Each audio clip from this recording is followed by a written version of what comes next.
সন্তান সুখে আত্মহারা বাবা। মানত পূরণে বাংলা থেকে দণ্ডি কেটে কেদারের পথে শম্ভু। বিয়ের বহু বছর পার হলেও দীর্ঘদিন নিঃসন্তান দম্পতি।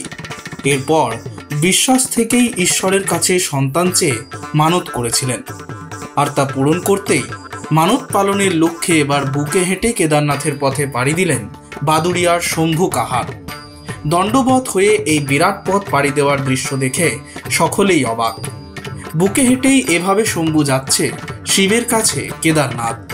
শিব ভক্তের এমন কষ্টসাধ্য ১৬০০ কিলোমিটারের দুর্গম পথের যাত্রা এখন নজর কেড়েছে সকলের। ইতিমধ্যেই সোশ্যাল মিডিয়াতেও ভাইরাল যুবকের এই কর্মকাণ্ড। Bureau report, angular news.